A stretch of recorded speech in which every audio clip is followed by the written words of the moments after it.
এই ক্রিমিনাল বান্ধব সরকার দ্রুত বিদায় নিক। তার জন্য দরকার রয়েছে একটা শান্তিপূর্ণ নির্বাচনের, অন্তত আপাত শান্তিপূর্ণ একটা স্বচ্ছতার নির্বাচন, যেখানে ভুয়ো লোকেরা, বিদেশি লোকেরা, মারা যাওয়া লোকেরা ভোট দেবে না। যে দলেরই সমর্থক হন তার একটাই ভোট, ডাবল কার্ড নিয়ে নয়, তিনি তার পছন্দ মতো দলকে দেবেন।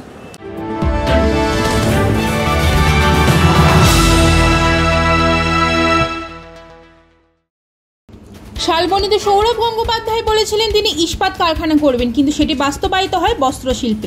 এই নিয়ে মুখ্যমন্ত্রী মমতা বন্দ্যোপাধ্যায় বারবার বলছেন তিনি সৌরভ গঙ্গোপাধ্যায়কে একটি জায়গা দিয়েছেন শিল্প করার জন্য। অন্যদিকে দেখা যায় সৌরভ গঙ্গোপাধ্যায় ধুতি কুর্তার বিজ্ঞাপনে অভিনয় করছেন। এই বিষয়টি নিয়ে আমরা চলে যাই ট্রু নিউজ বাংলার পক্ষ থেকে রুদ্রনীল ঘোষের কাছে।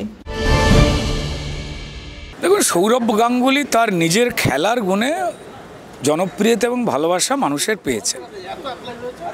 এবার তিনি যে রাজ্যে থাকেন সেই রাজ্যের বাকি যে যুব সমাজ রয়েছে, যারা পরিযায়ী শ্রমিক হয়ে বাইরে চলে যাচ্ছে, যারা চাকরি পাচ্ছেন না, আন্দোলনে রয়েছেন, ধর্ণা দিচ্ছেন, আমার মনে হয় যে খুব সুচিন্তিত মতামত নিশ্চয়ই কখনো সৌরভ গাঙ্গুলি এই ব্যাপারে রাখবেন। তার কারণ হচ্ছে তিনি দেখছেন সবটাই, অত্যন্ত বিচক্ষণ একজন মানুষ। এবার তিনি বিজ্ঞাপনে যথেষ্ট রকম সফল, সঞ্চালনাতেও সফল প্লেয়ার হিসেবে তার প্রতি আমাদের প্রত্যেকের একটা বাড়তি ভালো লাগা এবং আবেগ রয়েছে।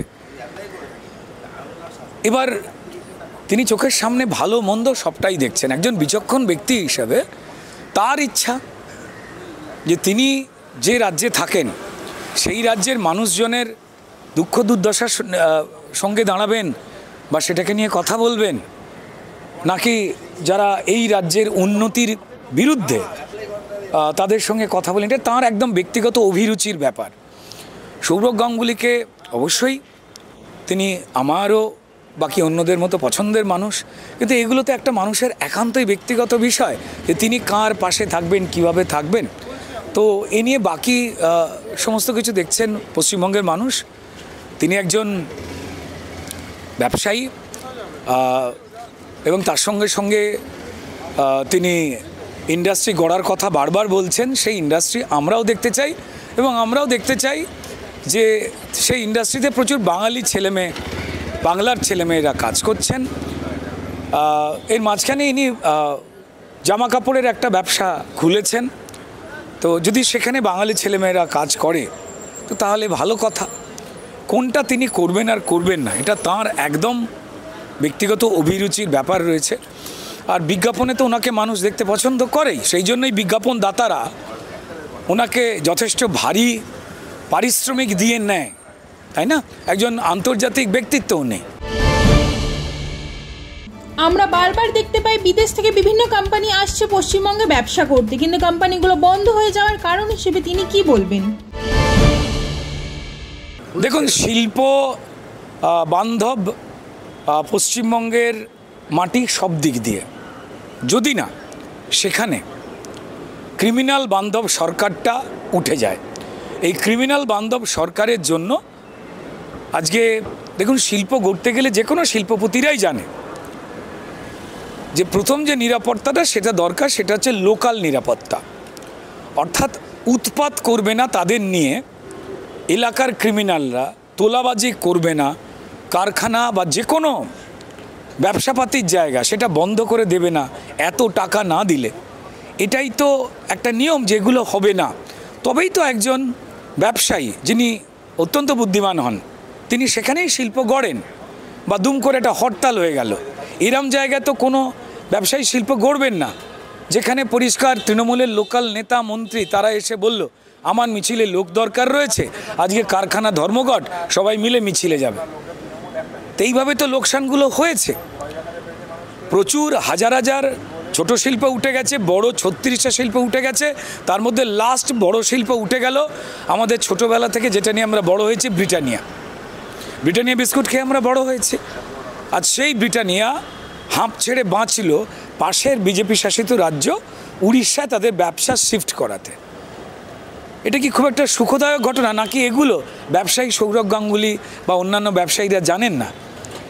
তাই বিভিন্ন ব্যবসায়ীরা তারা বারবার দেখবেন এখানে টনক্লেভের নামে যে শিল্প সম্মেলন হয় আমাদের ট্যাক্সের টাকায়, সেখানে তারা চা খেতে আসেন, কথা শুনতে আসেন, আসলে তারা আসেন জমি জায়গা দেখতে যে এই মমতা বন্দ্যোপাধ্যায়ের ক্রিমিনাল বান্ধব সরকার যবে চলে যাবে পশ্চিমবঙ্গে যোগ্য লেবার রয়েছে, শিক্ষিত ছেলেমেয়েরা রয়েছে যারা কাজের জন্য দক্ষ, পটু এবং পরিশ্রম করতে পছন্দ করেন, তারা বেসিক্যালি রেইকিতে এসেছেন, আগে রেইকি করা বলে।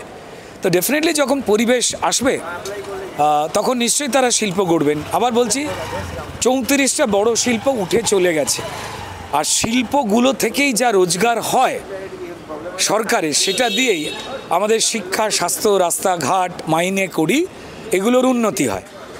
তো যেহেতু শিল্পই চলে গেছে, সরকারের রোজগার নেই, তাই এই সরকার ঢুকছে এবং কেন্দ্রীয় প্রকল্পের আসা মানুষের জন্য যে টাকা সেটা ভুয়ো নাম দিয়ে বা পঞ্চায়েত সিস্টেমে ভুয়ো নাম দেখিয়ে ঘুরপথে নিজেদের পকেটে পুরছেন শাসক দলের নেতারা, এবং এত টাকা এত তাড়াহুড়ো করে পুরছেন, ফলত বুক পকেটেও কিছু রেখে ফেলছেন বলে তারা ধরা পড়ে জেলে যাচ্ছেন বা কেউ বেলে রয়েছেন, মুক্ত হননি বা নিরপরাধ প্রমাণিত হননি তারা।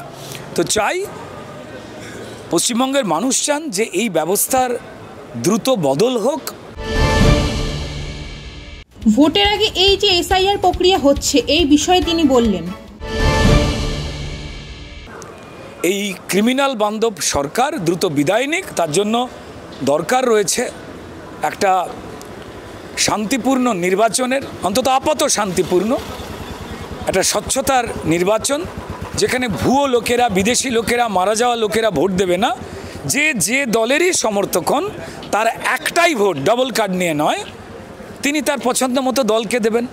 সেটাই তো চাইছেন নির্বাচন কমিশন। আর সেখানে মৃতদেহ ভোট, ভুয়ো ভোট, বাংলাদেশি রোহিঙ্গা ভোট চলে যাবে বলে আতঙ্কিত হয়ে তৃণমূল অদ্ভুত রকমভাবে রক্তগঙ্গা বয়ে যাবে, এসআইআর করতে দেব না বলে একটা মিথ্যে কথা বলছেন। এসআইআর কোনো রাজনৈতিক দলের ইচ্ছায় হয় না। প্রত্যেক নির্বাচনের আগেই কিন্তু খুব স্বাভাবিক নিয়মে ভোটার তালিকায় নাম বাদ যায় বা সংযুক্তি হয়। কিন্তু আমাদের রাজ্যে আইনের শাসন তো চলে না, শাসকের আইন চলে, এবং পুলিশ এবং ক্রিমিনাল একই পদ্ধতিতে তারা ভয় দেখায় মানুষকে, এবং সম্মানীয় মুখ্যমন্ত্রী নবান্নের চেয়ারে বসে দুর্ভাগ্যজনকভাবে তিনি মিথ্যে কথা বলেন।